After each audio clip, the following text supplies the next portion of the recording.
Good morning बच्चों। जैसे कि ये पृथ्वी है, क्या है? पृथ्वी।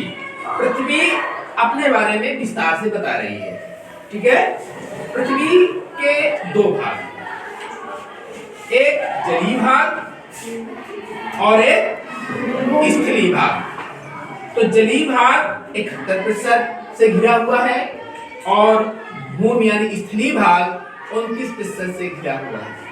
जलीय भाग में महासागर पाए जाते हैं और स्थलीय यानी भूमि वाले भाग में महाद्वीप पाए जाते हैं, है ना।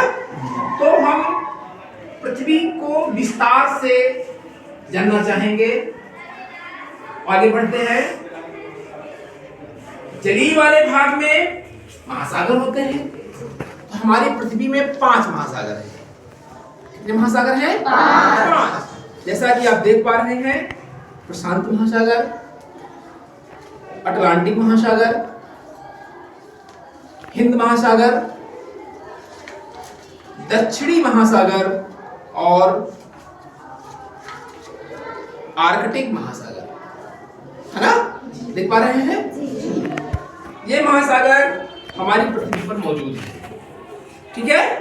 विश्व का सबसे बड़ा महासागर प्रशांत महासागर, छोटा महासागर आर्कटिक महासागर। समझ पा रहे हैं? अब आगे बढ़ते हैं। ये हमारे जलीय भाग की विशेषता।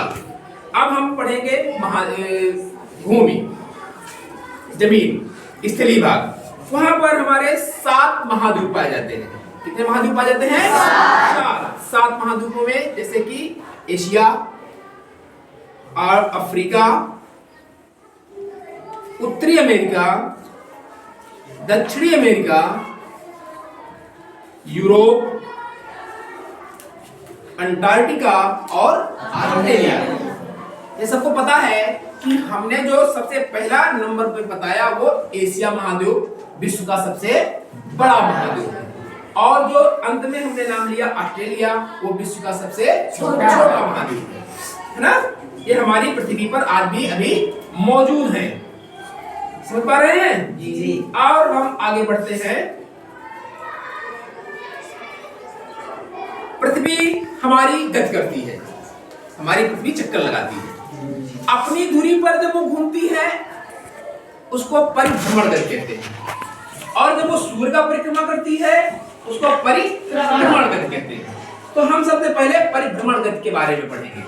जैसे कि ये पृथ्वी है, अपनी अक्ष पर, अपनी धुरी पर 23.5 अंश के झुकाव में झुकी हुई है और गति करती है।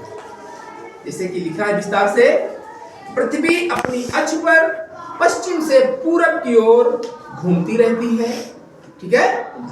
पृथ्वी की इस गति को घूर्णन गति भी कहते हैं। जब वो अपनी धुरी पर घूमती है तो उस गति को घूर्णन गति कहा जाता है। क्या कहा जाता है? घूर्णन गति। और साथ साथ क्या कहते हैं, पृथ्वी की एक घूर्णन पूरा करने में, पृथ्वी को एक गति को पूरा करने में 23 घंटे 56 मिनट 4.08 सेकंड का समय लगता है। लगभग 24 घंटे, है ना। समझ पा रहे हैं ना जी। 24 घंटे में वो अपनी अक्ष पर, अपनी धुरी पर एक चक्कर पूरा कर लेती है। इसी गति के कारण, इसी घूर्णन गति के कारण हमारी पृथ्वी पर दिन होता है और फिर रात होती है। देख पा रहे हैं ना? इसी घूर्णन गति के कारण हमारी पृथ्वी में दिन होता है और रात होती है ना। कोई पूछे दिन रात कैसे होते हैं?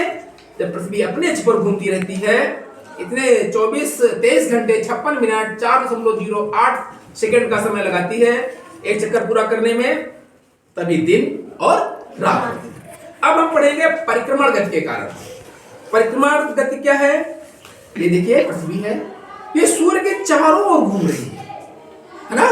सूर्य के चारों ओर घूमती है, तो इसी गति को हम परिक्रमण गति कहते हैं। ये लिखा है देखिए, पृथ्वी सूर्य के चारों ओर दीर्घ वृत्ताकार में, ये देखिए दीर्घ वृत्ताकार, वृत्त गोल होता है लेकिन दीर्घ लंबा है, पथ पर 365 दिन 6 घंटे में एक चक्कर पूरा करती है। कितना समय लगाती है? 365 दिन 6 घंटे। इतना समय इसको एक चक्कर लगाने में होता है, सूर्य का चक्कर लगाने में। समझ पा रहे हैं? पृथ्वी की ये परिक्रमण गति कहलाती है। जैसे कि आप देख पा रहे हैं, पृथ्वी की इस गति की वजह से जो गति कर रही है ना, सूर्य का चक्कर लगा रही है, इसी गति के कारण ऋतु परिवर्तन होता है, ऋतुएं आती हैं, ऋतुएं बदलती है ना, कभी जाड़ा आ जाता है, कभी गर्मी आ जाती है। तो ये देखिए, ऋतु परिवर्तन में कौन कौन सी ऋतुएं आती हैं? जहाँ गर्मी आती है, जाड़ा आता है, बरसात होती है और बसंत ऋतु आती है ना। तो ऐसे ही हमारी ऋतुएं बदलती रहती है। समझ में आया?